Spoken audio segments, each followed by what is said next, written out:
Jesse. All right, thank you, Matthew, and thanks for inviting me, and thanks everyone for showing up.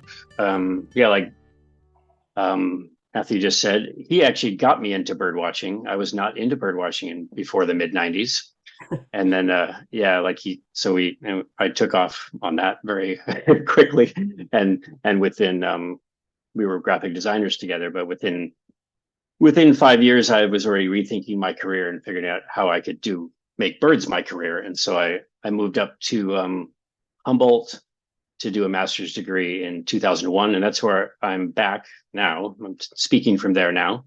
I moved back 2 years ago from Europe.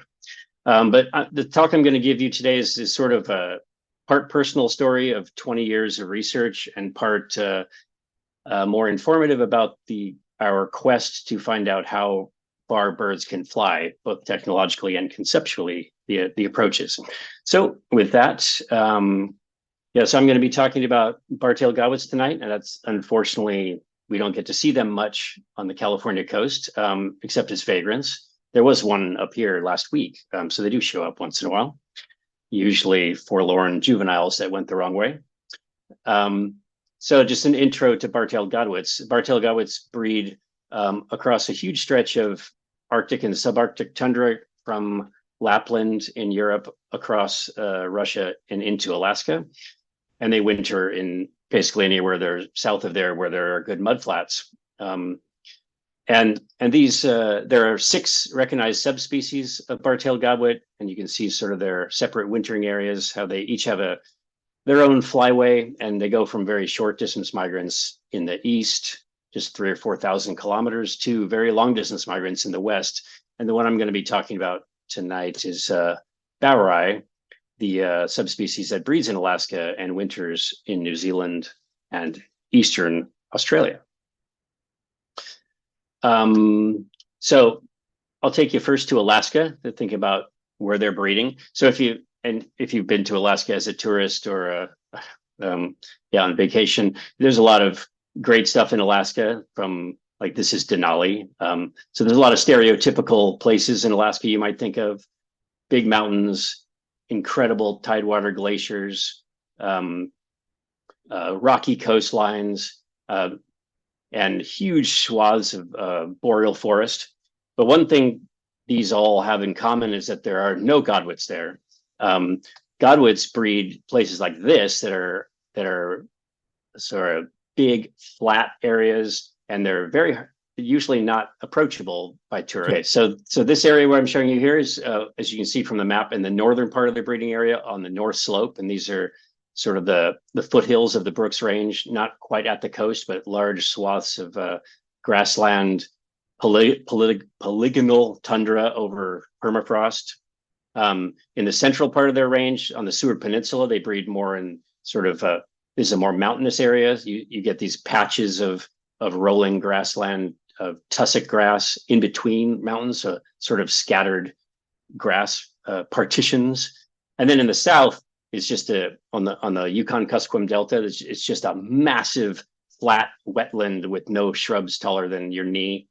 And this is in the middle of the YK Delta Wildlife Refuge, which is a single refuge about the size of South Carolina. And it basically looks like this. It's just hours and hours of, if you fly over it, of flat 50% water and scattered grasslands. So I'm going to start my story here. This is where I found myself working in the summers of 2003, 4, and 5. And in 2003 and 4, I was working on a long-term study of Western sandpipers on the YK Delta. But in 2005, I had a different mission, and it was all because of this guy, Bob Gill, who is actually an alumnus of San Jose State from the 70s, went on to become a USGS wildlife biologist up in Alaska. And he had been pondering godwits since the 70s. And we still had this question of, there's about 100,000 godwits that come from Alaska to New Zealand every year.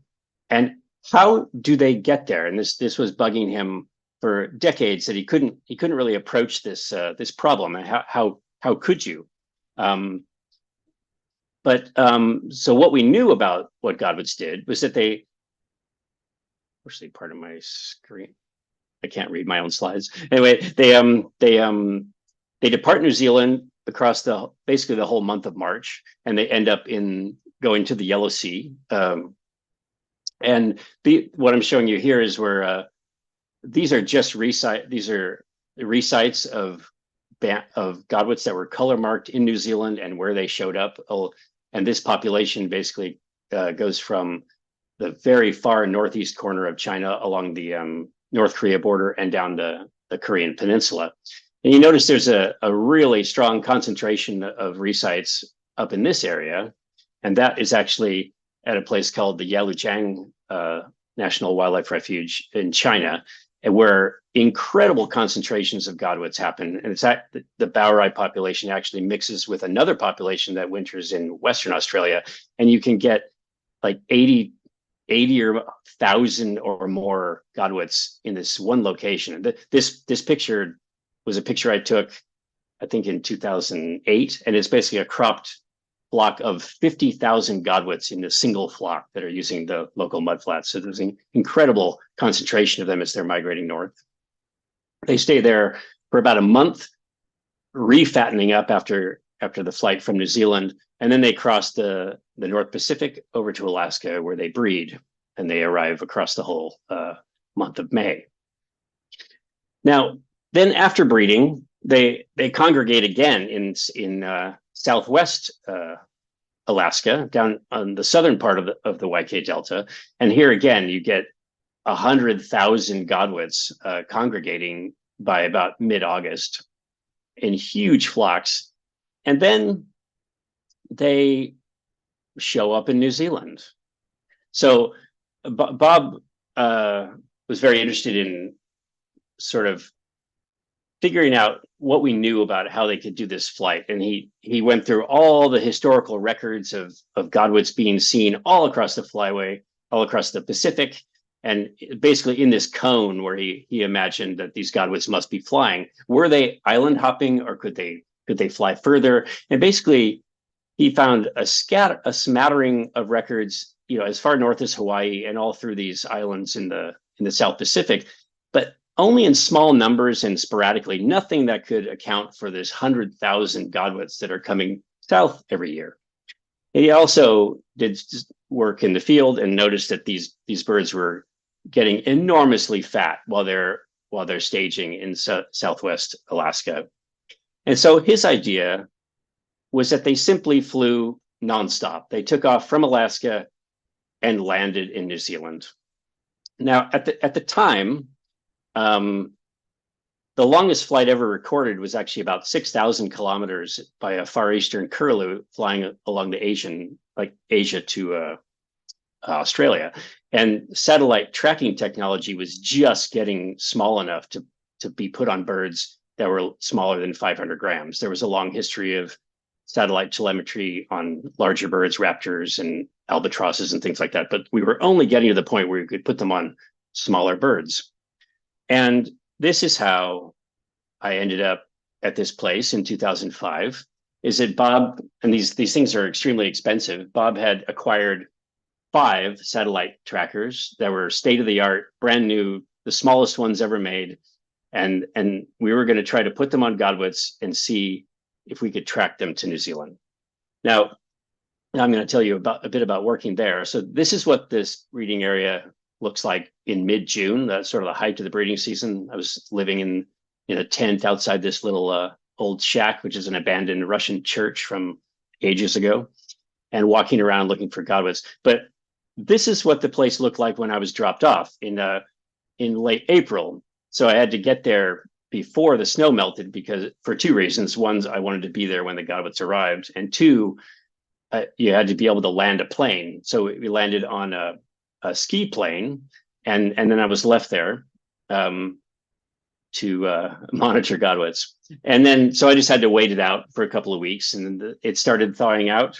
And as soon in this area, it's basically lifeless until there's even a smidgen of grass, and then birds, as the snow is receding, birds are arriving immediately. Usually, first the big birds like geese are showing up, and swans and sandhill cranes.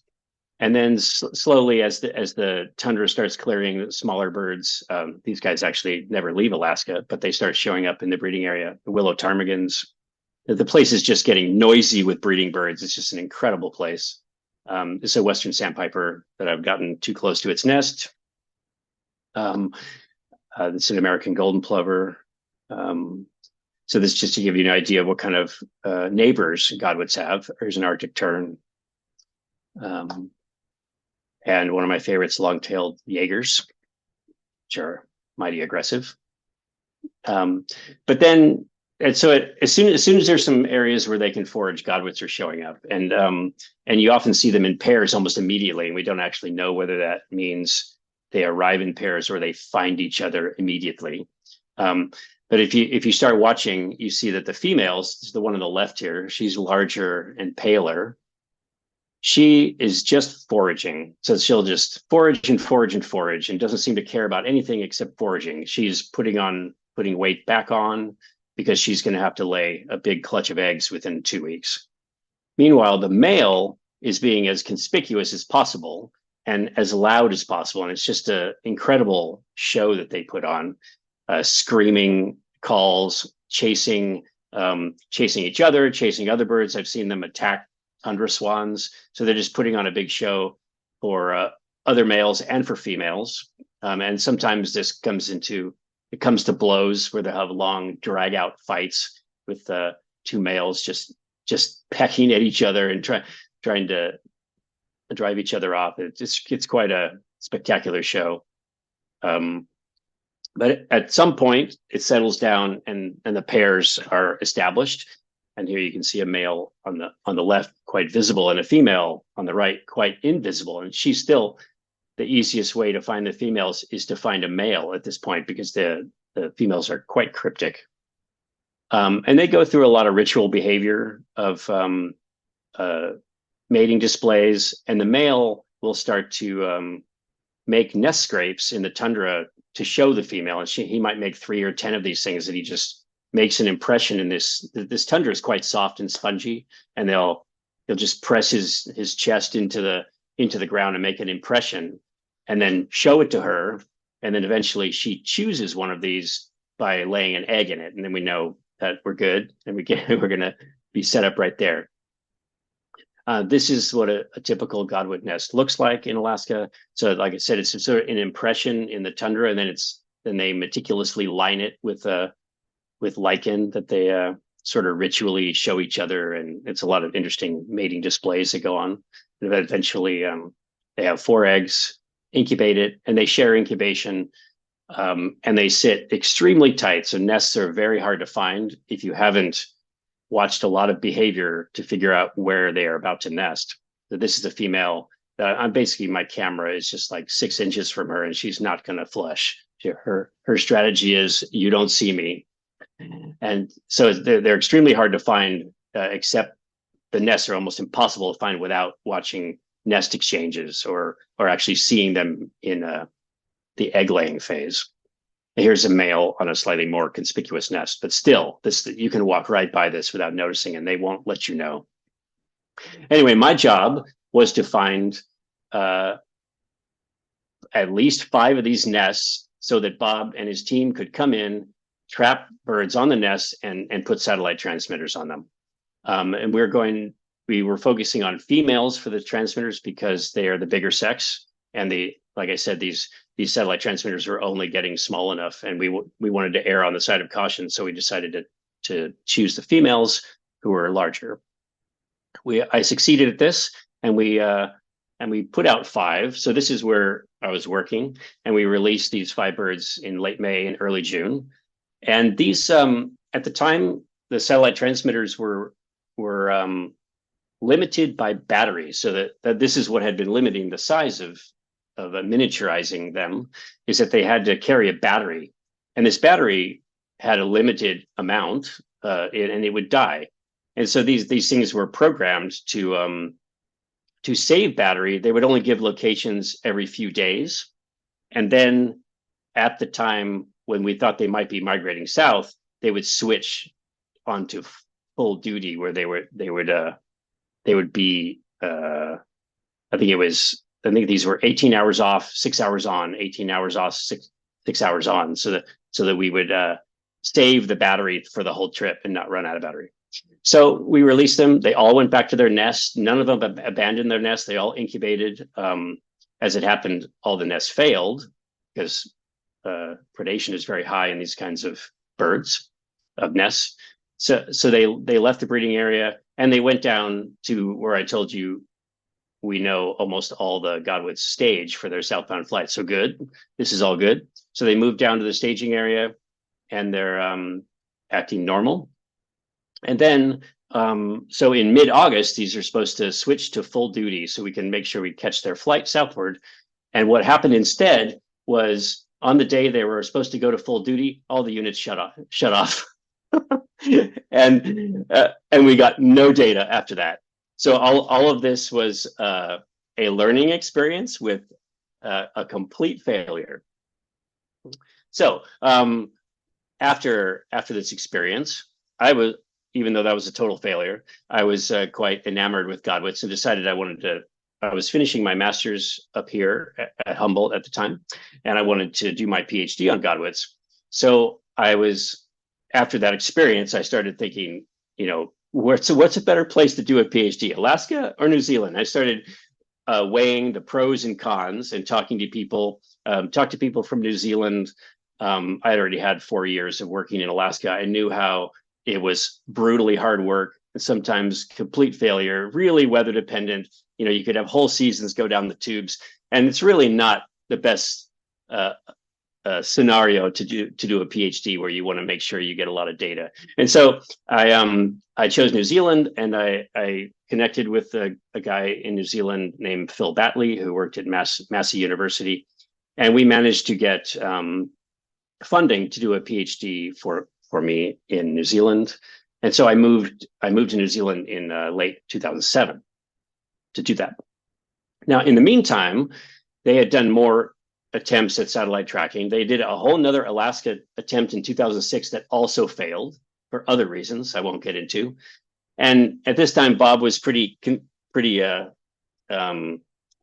frustrated and had limited money. They decided to take some lower hanging fruit, which was to track the birds north from wintering grounds. So wintering grounds, it's much easier to catch birds, much more logistically feasible, much less expensive, and you can just go to known wintering spots and catch as many Godwits as you want and distribute satellite tags. So he had satellite tags on both the population that's in Western Australia, which goes to the Yellow Sea and breeds in Russia, and also the Bowery population, which goes through also the Yellow Sea, but goes over to Alaska. So the first stage of this was a roaring success, and all the birds from New Zealand made this flight from New Zealand to the Yellow Sea nonstop, and this was 9,400 to 10,300 kilometers. So every single one of these birds broke all flight distance records at the time. And this was the shorter flight. So that was a raging success. Now and then they went over to Alaska, and again they all flew over there. And another flight that broke most of the records that had been previous of 6,000 to 8,000 kilometers. Now, I told you that these had limited battery life, and these were actually not intended. That we did not think that these would last for the entire round trip. But surprisingly, unlike previous versions of these tags, most of them were still reporting in mid-August when they were about to leave. So we thought, are we actually going to accidentally get this southbound flight by going for the northbound flight? And that is what happened. So it was 8 of them, I believe. They took off from Alaska, and we're just biting our nails because we know some of them started giving weak signals, and we thought we could actually lose all these. The batteries could die on the way south, and we get nothing. And this partially happened. What actually happened was two of the birds hit some bad weather and turned right and bailed out short of New Zealand. all these dotted lines are birds whose battery died in flight, but the bird was color marked and seen later. So we know these birds actually made it to either Australia or New Zealand. And a single bird made it all the way to New Zealand before its battery died. And the battery died like 2 days later. So after 4 years of effort, we got a single track showing that a godwit could fly nonstop from Alaska to New Zealand. Now, this is the famous E7. You may have read about her. And she made these 3 nonstop flights that added up to 29,000 kilometers of 21 days of flying between these 3 flights.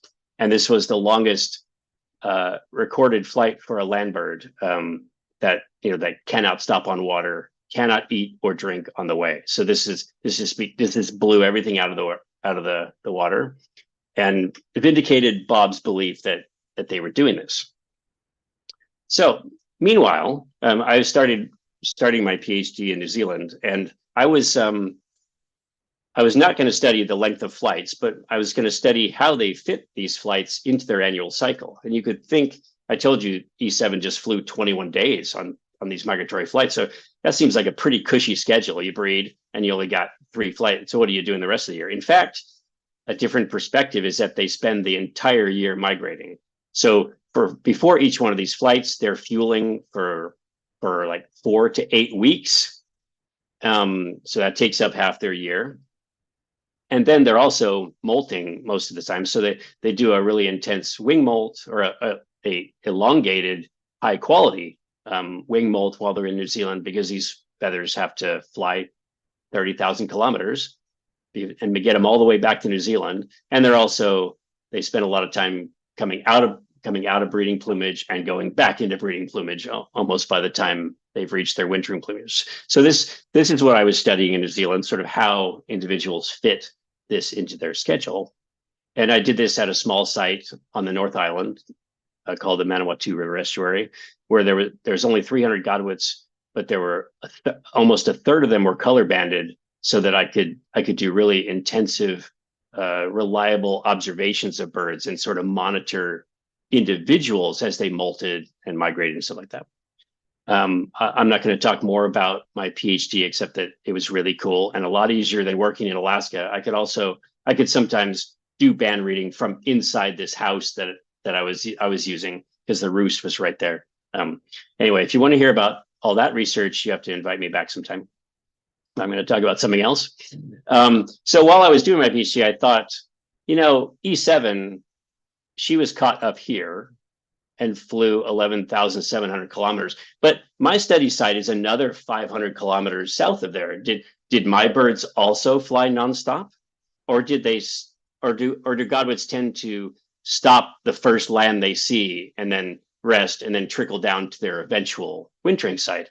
In fact, there's almost no evidence of this. That they do extensive color banding and resighting in New Zealand, and there was really no evidence that birds marked in the southern part of New Zealand showed up in the north, and no big concentrations. Basically, they show up simultaneously all over New Zealand. So there's no evidence of them sort of short stopping on their way south.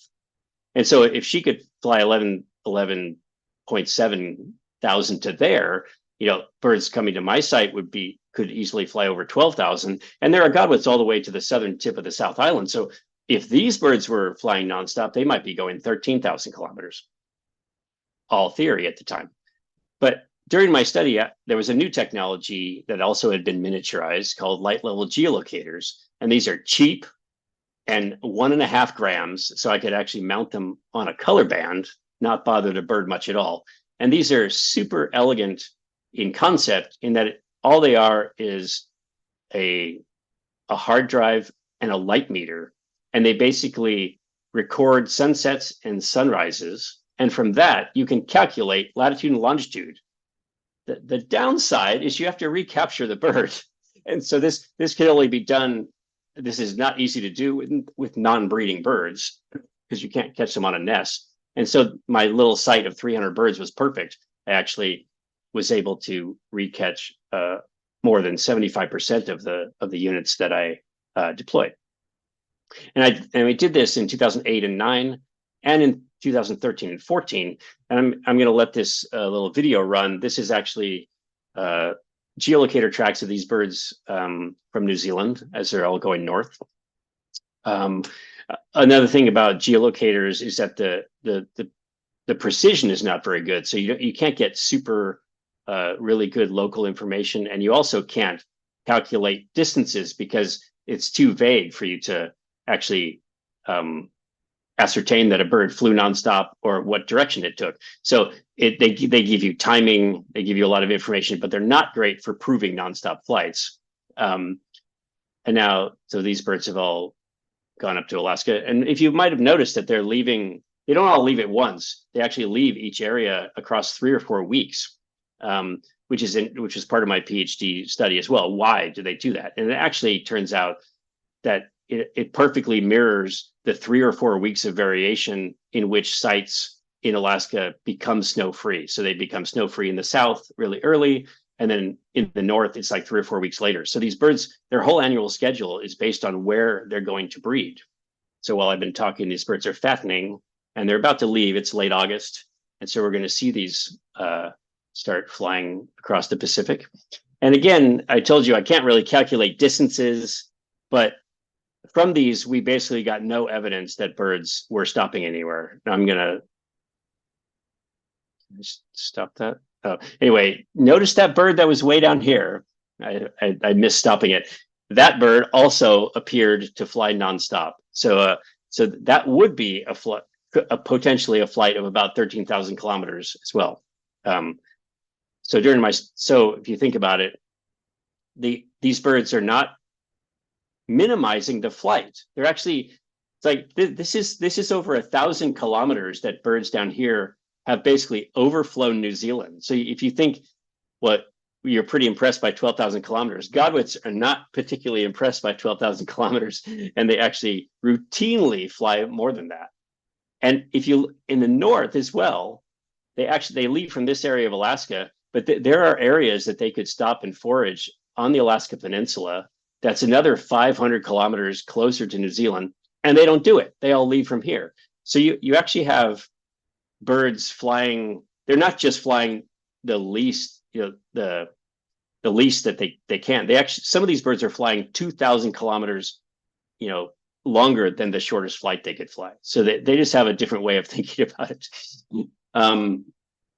Now in 2000, I'm going a little bit slow, but in 2019, satellite telemetry had gone through a lot of improvements since our first SAT attempts, and now they were only 5 grams and with solar panels. So you can put this on a bird, and this is using a stretchy silicon harness because these birds are going to almost double their weight in preparation for these flights.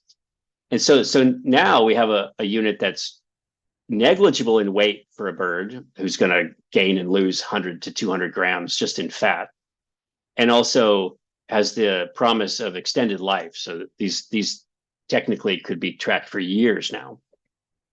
So in 2019, we tagged 20 adults in New Zealand and let them go.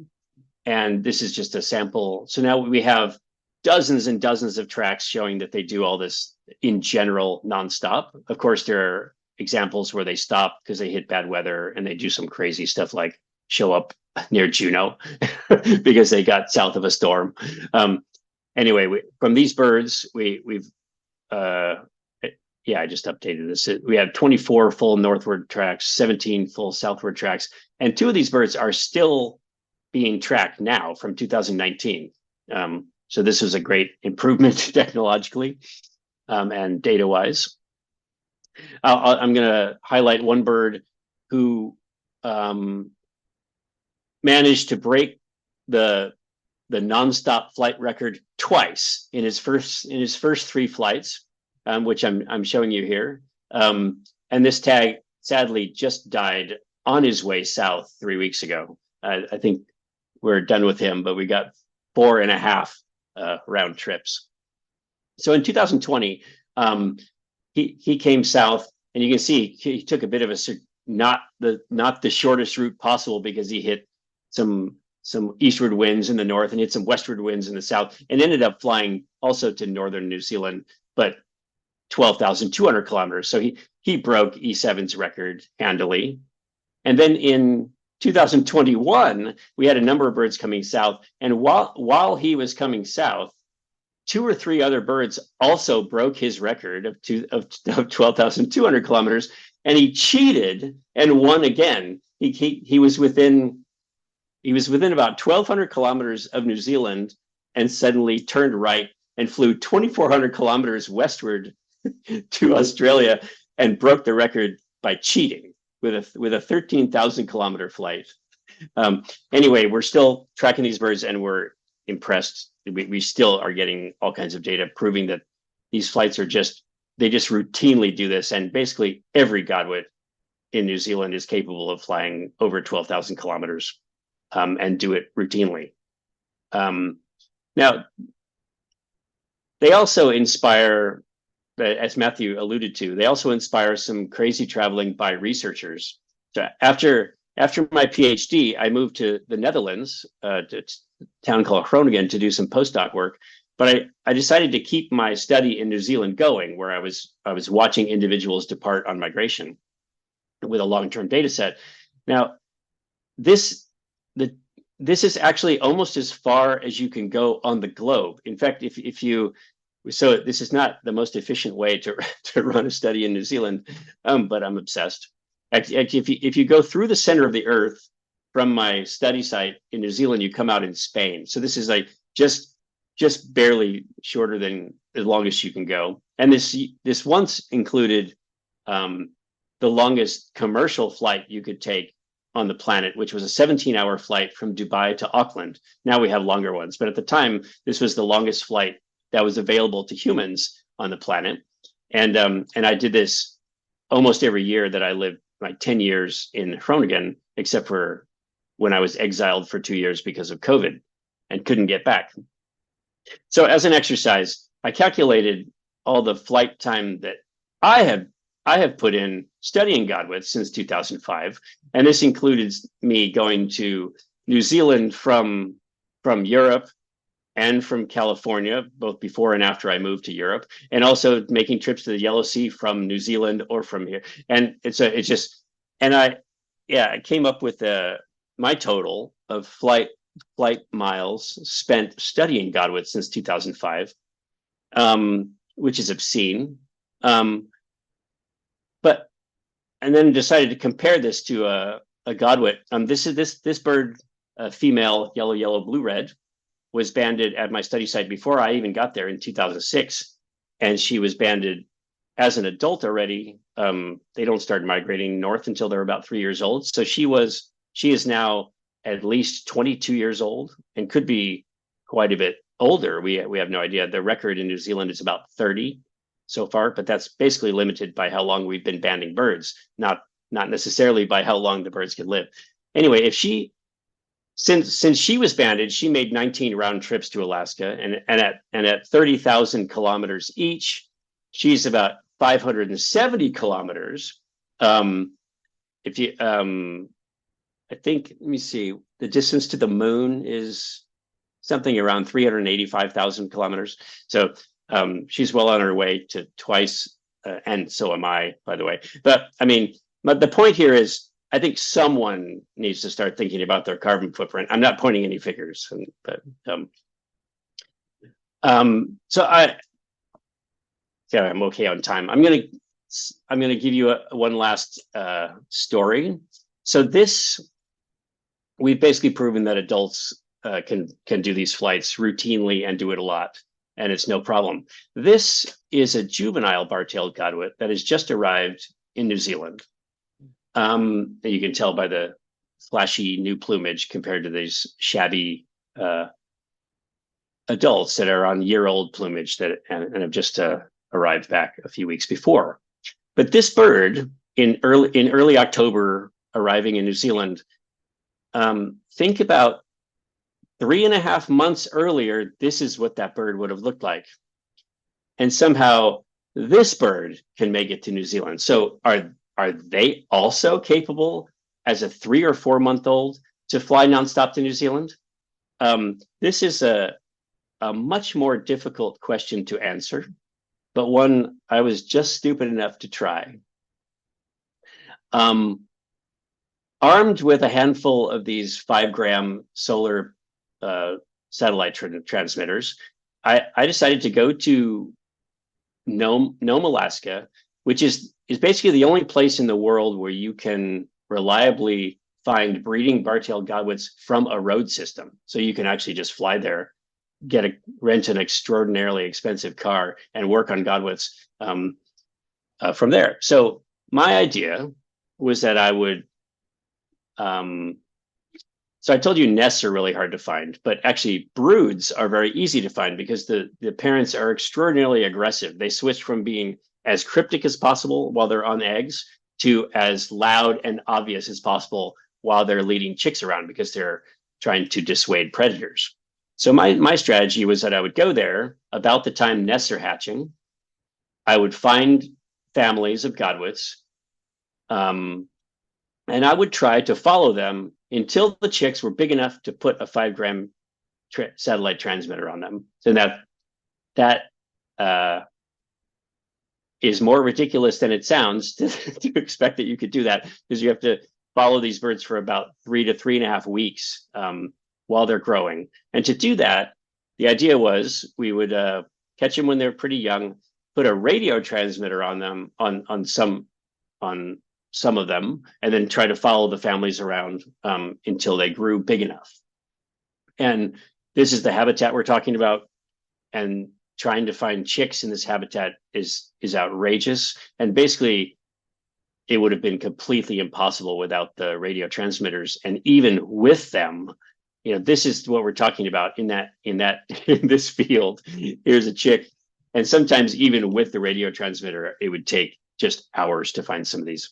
And so the idea was, as they grow, we monitor their growth as they're growing their wings. Remember, these are the feathers that are going to fly to New Zealand that they're growing on this bird that's just basically a puffball with wings. The bill isn't even full grown, and they're just out roaming around with their families.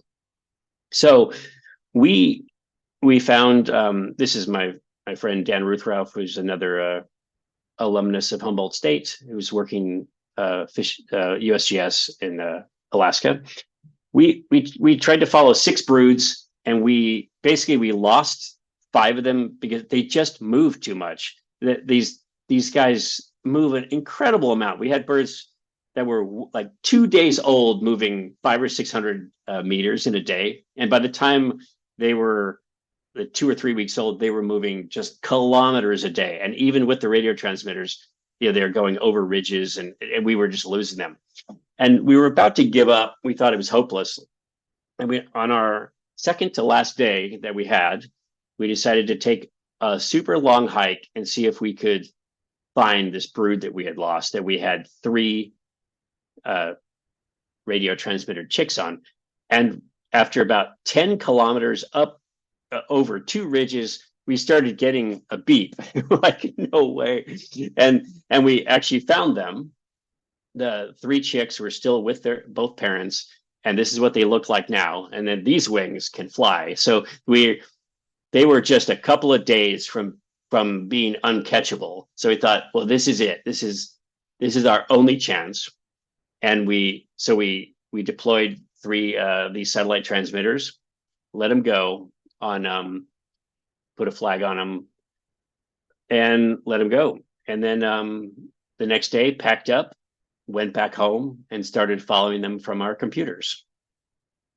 Now, over the next couple of weeks, they wandered around very close to the area where we abandoned them. And then on August 5th, one of them just suddenly flew. Now, this is not the path that the bird flew. This is raw data. So this is actually you're seeing the error on the data, not the way a bird flies. But regardless, I haven't done a smoothing on this. I'll show you something else that's smoothed later. But this bird, the first major flight of more than a kilometer, this bird flew over 220 kilometers across Norton Sound, 180 kilometers of open water for its first flight, landing near the mouth of the Yukon River. and that was B6. Now, these other two, we lost contact with them very soon, and we don't know what happened, whether they got out of their harnesses or whether they died there. And I told you, predation is really high on these kind of birds, so it's not unlikely that they got depredated. Because where we left them, there were foxes and Jaegers and all kinds of stuff. So we don't actually know their fate, but they never left that area with their transmitter. They could have gotten out of their harness as well. We don't know. So we have this one bird, and in August, he flew south into the central YK Delta. This is prime Godwit breeding habitat for the southern population. And then made it to the coast here and stayed there until early October. Now, and then didn't move much. And we started getting a little worried because, first of all, we already had reports of juvenile Godwits showing up in New Zealand. So juveniles were already leaving. And this guy was still in October's pretty late. It starts to get cold in Alaska. And this is where we thought it should go. I told you this is where most of the population stages. And it was way up here, more than 100 kilometers still from where the bulk of the population fattens up for this flight. So we thought, shit, is that transmitter just sitting on the tundra at this, or the mudflat at this point, or what do we have here? And then suddenly on October 13th, it started reporting way out to the west and out toward the middle Aleutians. So it was flying, and 13 October, this is like, we didn't think Godwits were still in Alaska at that time, and started flying. And then it was the long wait. It flew and flew and flew and flew for the next 9 days, just as an adult would. Now during this period, I was preparing to go back to New Zealand because we were going to do some more satellite tagging of birds. And so I actually left on my flight while this bird was still in flight. And on October 22nd, it started veering to the west. Now, Australia is also a possible destination for this population. There are a third of the population actually winters in Australia, so this is not so strange, but it started veering west.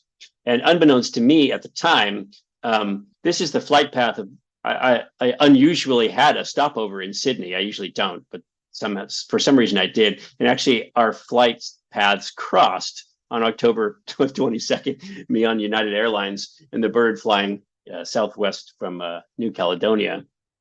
And then after my layover, we cross path again, though the bird is still in flight, and I'm heading over to New Zealand. And then eventually I get back on my computer and realize that the bird has not landed yet. And in fact, it is still flying and appears set to miss land entirely.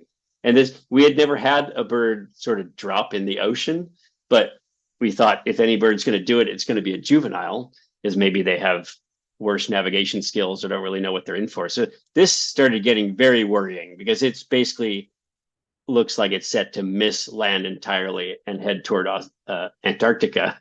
That would, and then all of a sudden it hung a sharp right and flew 2,000 kilometers and landed in Tasmania. And then you might think, what happened there? Did it suddenly wake up? Did it suddenly like hit a magnetic field and realized where it was supposed to be or something? In fact, it hit a brutal crosswind. Very luckily, I think it basically was flying south, hit this extreme crosswind and just rode it. It might have been on autopilot at this time and just rode this crosswind to Tasmania, where there are very few historical records of Godwits. So this is a very unusual landing. But yep, it was the longest flight ever recorded. So again, by this little detour, so that this is a smoothed path where we actually sort of use a model to determine its most likely distance. And that ended up with 13,436 kilometers in 11 days, which was also the longest time duration of a flight that we had ever found. So I set out to see whether the young birds could do something similar to what the adults did. And I ended up with the longest flight, an N of 1, and the longest flight ever recorded in birds of any kind. Yeah, take from that what you will. What I learned is that we shouldn't spend any more time underestimating what birds can do. They're going to outstrip our expectations every time. And I'm going to try to replicate this in the future and get some more samples. But I don't think that we will even possibly get a flight longer than that. It would, unless they actually do end up on a subantarctic islands south of New Zealand. So this is what I have for you today. I hope you enjoyed it, and I will take any questions you have. Amazing, Jesse. I have a couple questions. I had neglected to ask people to put their questions in chat. So if you do have questions, go ahead and put them in chat. And I wonder, Barry, if you would mind looking through that while I'm asking Jesse a few of my own questions. So one thing I definitely want to have you back, and one thing I'd like to have you talk about is this myth of sleeping on the wing that you've had. I don't want to go into it now. I think that would make an excellent talk in the future. So the harnesses naturally fall off. Is that how you collect them, or do you need to capture the bird again to remove the harness? So these we do not recapture the bird. I mean, if it'd be very hard to do so, but yeah, we expect that these will deteriorate over time and fall off. We do have some evidence that these silicone harnesses have really good longevity. Like we've been tracking some birds for 5 years, but there's also evidence that after 2 or 3 years, they can start to become brittle and will actually break and come off. So that's what we hope will happen. So the birds aren't wearing them forever. Great. I think I just missed that part. I didn't mention that. Okay. One thing I noticed on the map of subspecies in the Northern Hemisphere and where they go, Yep. for Bowerii, you had 2 shades of blue in Alaska, and I'm wondering if that was a mistake or whether there are 2 subspecies in Alaska. Yeah, so sorry, I should have just closed out. It's a long talk. So yeah, that's actually a remnant from, because I was using this map for another purpose. In fact, part of my study was to find out, this is part of a genetic study, and there's actually recognizable differences between birds that breed in the south and north of Alaska. The birds in the south are larger and have less breeding plumage and migrate at a different time. So one of my questions was, are these actually separate populations?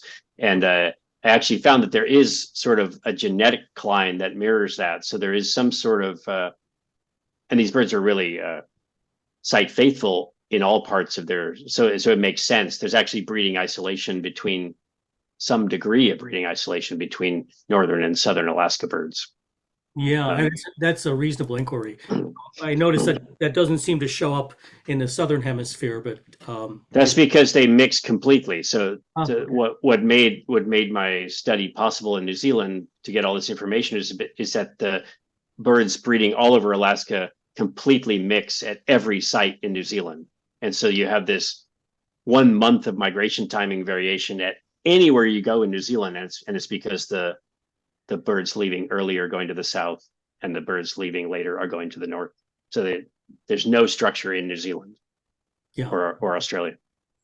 So I have a couple more questions, but I'm just going to ask one before we open it up to the floor. I think you had a high failure rate nesting the first year you were monitoring the nests. Is that correct? Yep. And do you have a sense of what the success rate is? Or did you have a total failure and have no sense of what the success rate is? Yeah, that unfortunately they are so hard to work with on the breeding area that we do not have a very good sense of the success rate. That particular year, none of the nests hatched, and we don't know how likely that is, or whether we had an impact on it, whether the research activities actually caused some of the predation. But we do know that it's extremely cyclical or sporadic, because you can sort of count the juveniles when they arrive in New Zealand, and some years there's hardly any, and some years there's lots. And I've also been in the Nome area. Uh, I've worked there 3 years, sort of with very low sample sizes, and banded a number of birds, and then sent someone back the next year, and there was complete breeding abandonment. Like it was a late snowmelt year and lots of predators around, and the entire population just decided not to breed. so it's extremely variable, and these birds sort of have a long-term plan, because they might have 10 to 20 breeding seasons, so they only need to pull off a couple of breeding seasons to be lifetime successful. So I think the success rate is just quite low, except for sort of boom years, where a lot of birds pull it off. Great, thanks. It's getting kind of late, so I want to open it up to the floor. Barry, did you find any questions in the chat? Yes, there are several great questions in the chat. So shall I just start from the top? Yeah, please, go ahead. First one's from Bob. Hey, Bob. Where do non-Alaskan breeding birds winter? Why would Alaskan breeders not winter in South America? Prevailing wind currents? Yeah, so you could imagine that, and this is something I was trying to study genetically, but unfortunately I didn't really get good answers. Because of their breeding range, it's easy to imagine that they were a Palearctic bird that extended its range eastward. And so part of the theory is that they were basically like a Russian breeding bird that started breeding in Alaska and then retained a historical migration route into Asia and Australasia. So they haven't, they would need to establish themselves in South America, which they just simply haven't. You get vagrants there every year. Interestingly, they can be found among Hudsonian Godwits sometimes in South America, and the Hudsonian Godwits can be found among bar-tails in New Zealand. So every once in a while, birds get mixed up with the wrong species and take the wrong migration. So it's not inconceivable that they might establish new wintering areas in the future, but it just hasn't happened yet. So the prevailing winds do support this migration. Like their route toward Asia is the way prevailing winds take them. And so people often ask, why don't they fly nonstop back to Alaska? So one reason is the winds would prevent them from doing so. And two is Alaska is not a place you want to show up half dead. you want to show up in Alaska in very good condition. It would be very hard to sustain that if they had to arrive in Alaska after a 12,000 kilometer flight. Right. Wow. So there's a couple questions. I'm going to try to combine them about the weights of the birds upon arrival. Do they still have weight capacity to fly additional kilometers? And what is the weight variation from beginning to end? Yes. So on the nest, a male is about 220 to 250 grams, and a female is about 300 to 350 grams. And they close to double that before these flights. So you have males that are 450 grams and females up to 600 grams. And then when they arrive at the other end of these flights, they basically burned all of that. And we don't have enough data to say just what percentage of their fuel they have. And we do see birds like bail out, like on New Caledonia or something like that. So they can overextend themselves, and if they hit like headwinds, a lot of headwinds on their way south, they tend to bail out, and this could be because they sense that they are running out of fuel. In New Zealand, you see all sorts of arrivals. Some of them look quite healthy and alert, no problem. Some of them look just ragged and tattered and want to go to sleep. So there's this whole thing the whole system couldn't sustain itself if they didn't have a certain buffer of safety. So I have a feeling that like I said before, I don't think they're pushing themselves to their furthest limits. Like seeing these birds that fly over 13,000 when the winds require them to, it kind of means they have sort of a backup plan or some buffers involved. Yeah, do the birds tend to migrate alone or in small or large groups? So this is really interesting because it was something I feared for my PhD because I was working at a very small site. I thought I was trying to study variation. So what if all 300 of them left all at the same time in one flock? Then I would have no variation to study. But in fact, they leave in flocks proportional to. It's very interesting. So if you go to a large site where there's 15,000 Godwits, like up near Auckland, you see them leave in flocks of, they can be up to two or 300 birds leaving at one time. But down at my site, they sometimes leave in flocks of 10 or 5. And this is, they all have a date, an approximate date they want to migrate, and they find the other birds that want to migrate on that date, form a flock and go. And so it's fascinating to think of birds leaving my study site in a flock of 5 or 8. Are they actually going to fly all the way to the Yellow Sea, 10,000 kilometers in that tiny flock? Or do they somehow meet each other as a highway of Godwits leaving New Zealand? It's almost impossible to study. You'd have to have, we don't actually know whether these flocks remain at their sizes on departure, but they leave in flocks from like 5 to 300 from New Zealand at least. Wow. There's one more I wanted to read, and then there's other stuff in the chat you should probably read, afterwards. But was thermal imaging available at the time that you were researching in Alaska? Could you have used that to help locate the birds in cold weather? Yeah, it's tricky. We have done some experiments with that, and it works sometimes. I think Godwits is not a bad species for it. We've tried it with red knots, and it was very difficult because the sun comes out and the tundra just lights up. So you have to do it. We haven't done. I think that's a good idea, and some people are using it to find Arctic breeding chicks that are hard to find. But I haven't tried it with Godwits yet, and I intend to. So much more. Wow. Yeah. So maybe that's all the time for questions we've got. But Jesse, I'll send you the chat so you can see, because I know there are some nice compliments and supportive messages there. But in addition to the idea of sleep in the future talk, it would be wonderful. I know it's not a happy story, but I'd like to get your thoughts on the Yellow Sea and the conditions there. I know you've spoken a lot about that in very, very somber terms. It'd be interesting for everyone to know what's happened there and what danger that places birds in. But we'll do that some other time, because I would like to have you back, and I'd love to have Ivana give a presentation as well. And this is fantastic. It was a marvelous presentation, and it's so great to see you again. So thanks. That was my pleasure. I'm living in the same place, so we're going to send you a thank you gift.